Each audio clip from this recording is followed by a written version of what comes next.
Welcome back to the channel, and today we will be explaining curation rewards and how they work in the Bitcoin MYK project. So today we're gonna pick on Mr. Fred again and bring it to the user interface here. So what happens is we can see here Fred's done a series of 8 posts, so the amount of posts he does, it shows that, and it shows how many likes he's received. He's received 5 likes. Now, to kind of understand this, each like represents one of our Bitcoin MYK tokens. So it's a very democratic process. Depending on the amount of likes you get, that's how many tokens you receive from the community. But now how curation works is, our curation, it's a very simple process, and we did it that way deliberately. So we chose to do something different with this project. Some projects use some type of series of stake-weighted voting. Some projects use, more of a, I guess you could say you only get compensated if someone likes the post. We have a different method here at play here, where when you post, you automatically earn on every post you do. But in addition to that, the likes you give out, not only does the person get tokens that you like their content, you also get tokens, right? So like you can see here, Fred liked 3 posts. He's going to receive 3 tokens. So it's a very simple process. The curation process and the posting process, value-wise, equals out to about the same thing. And we did this intentionally because we believe that when new projects come into the space, from our standpoint, we want to provide something unique and new. And there are a lot of projects that kind of have similar concept and idea about how you're paid for your blog posts, how you gain value. So we want to experiment with something a little different. We want to find out what would happen if we kind of got rid of the community curation valuation model that we've kind of been using up until now. From a business standpoint, it's become kind of complicated for us to try to value and gauge what exactly the value of a post is. So it becomes this very randomized thing where people are just kind of, voting for whatever reasons. And sometimes the problem with that is that, depending on the quality of the post, they don't always get rewarded on par with maybe the output of the post. So to try to avoid all those complexities, just make this very, very simple.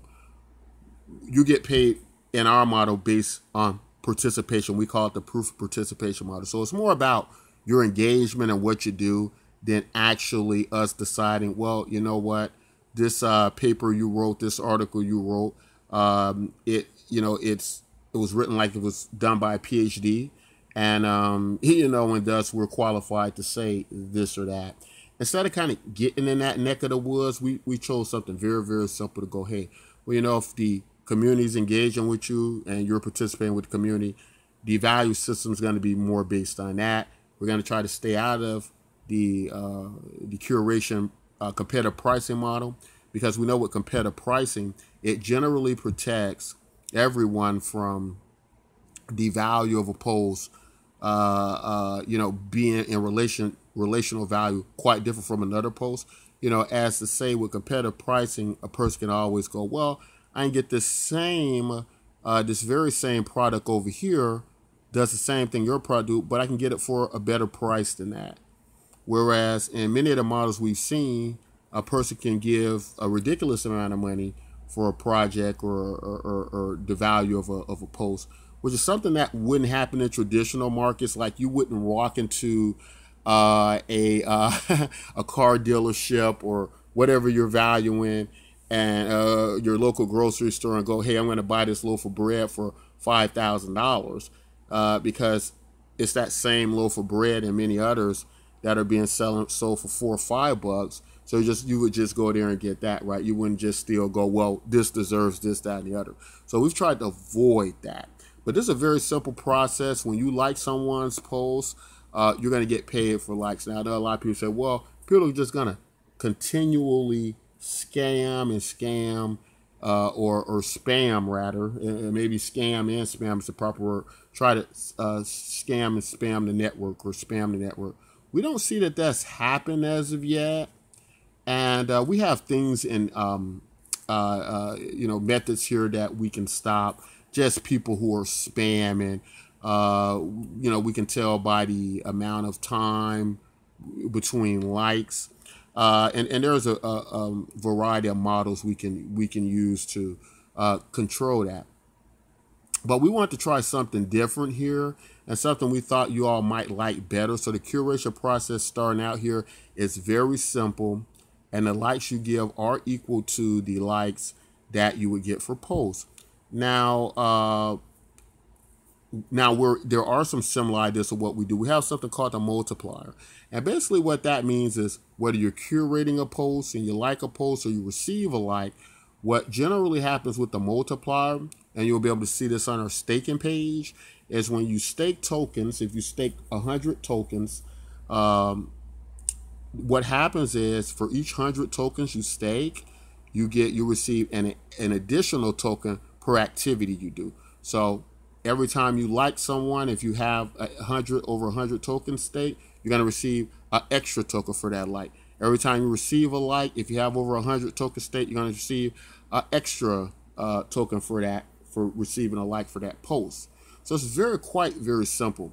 And we meant to make it exactly like that. Then all you have to do is come down here and claim your rewards, and they will be sent to either your Freedom X Exchange wallet or your Steam Engine wallet. So very simple, and we think you guys are going to find this a lot more easy, fun to use than some of the other curation models that we've seen out there. And it's pretty much as simple as that right now. And so far we don't see, where the models being where there's, we're dealing with a lot of spam or anything like that. But it is early days, and we're not saying that the model won't adjust later on if we find it to be problematic. But we think right now it's a good, easy way to get people involved, encourage them to want to curate, because we have to keep in mind that curation, to incentivize, and I think this is probably one of the easiest ways to incentivize it.